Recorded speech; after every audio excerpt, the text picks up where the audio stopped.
नमस्कार, आप देख रहे हैं युवा रिपोर्टर मगध।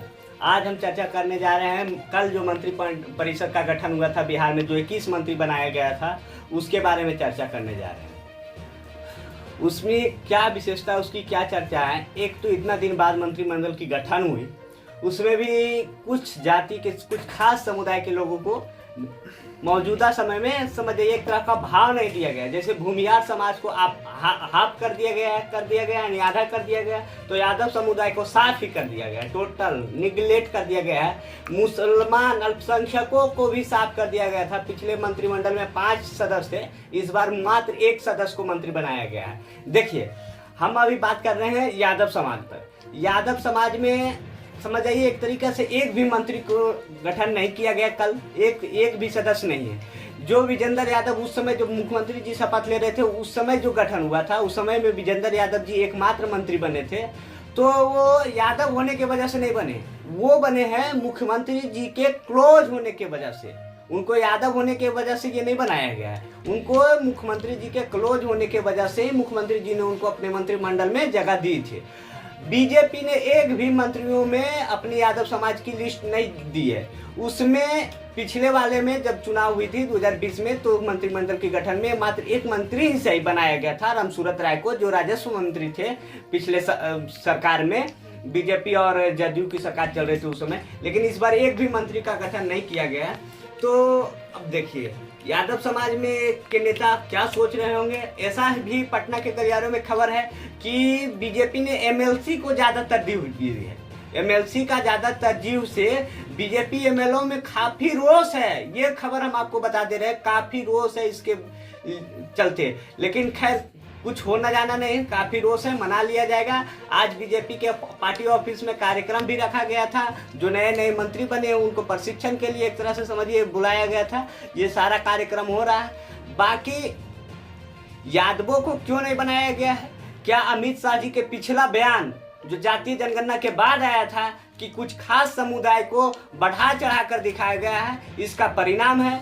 क्या नित्यानंद राय जो कहा जा रहा था बिहार बीजेपी में अहम भूमिका निभा रहे हैं, क्या उनको भी नहीं चल रहा है, उनका भी नहीं कुछ चल रहा है? यदि उनका चल रहा होता तो जरूर एक भी यादव प्रस्ताव रखते हैं कि एक भी यादव समुदाय से मंत्री बनाया जाए, ताकि यादवों में भी एक संदेश दिया जा सकता है। तो देखिए, यादव तो एक ऐसा ही कहा जा रहा है कि बीजेपी को वोट नहीं करते, यदि कुछ करते भी हैं, यदि ये बात यादव समाज के कानों में पहुंच गई कि यादव को नेग्लेक्ट करके देखा जा रहा है बीजेपी में, तो फिर कुछ नहीं होने जाने वाला। जो 1-2% 14.5% वोट है, आप 1% वोट के लिए इधर उधर दल से खींच के ला जा रहे हैं। 2% की जिनकी आबादी है, उनकी मंत्री की संख्या बना दिया जा रहा है, उनकी दल को खींचा जा रहा है कि यदि वो आ जाते हैं फलाने जी तो हमारा 2% बढ़ जाएगा। यहाँ 14% है, जो कि मुश्किल से हमको लगता है ना भी चाहे तो 2-3% वोट यादव के समाज के लोग बीजेपी में जाता ही होगा। तो यदि ये बात चल जाए तो यादव समाज के लोगों क्या सोचेंगे ये बीजेपी के बारे में, बीजेपी ने इस पे क्या गहन विचार की होगी, ये तो बीजेपी के लोग ही जाने। बाकी आप दर्शक हैं, आप बताइए। इसमें भी एक इंटरेस्टिंग फैक्टर है। नवादा से विधायक जो वर्सलीगंज से अरुणा देवी जी, जो अखिलेश सरदार की पत्नी है, उनके साथ भी खेला कर दिया गया है। उनका नाम फाइनल लिस्ट में जब पहले आया था तो उनका नाम था, उनको बधाई भी नेताओं के द्वारा दे दिया गया था। लेकिन बाद में ये बात चला कि ये पर्चा लीक हो चुका है। जैसे कहते हैं ना परीक्षा में पर्चा लीक हो गया, इस तरह से वहाँ जब लिस्ट आई थी तो ये पता चला कि लिस्ट ही लीक हो चुकी। ये बात पीएमओ तक पहुँच गया कि ये लीक कैसे हुआ। सीएमओ से ऑफिस पटना से केंद्रीय नेतृत्व बीजेपी को दिया गया। ये बात फिर से लिस्ट बन के आई।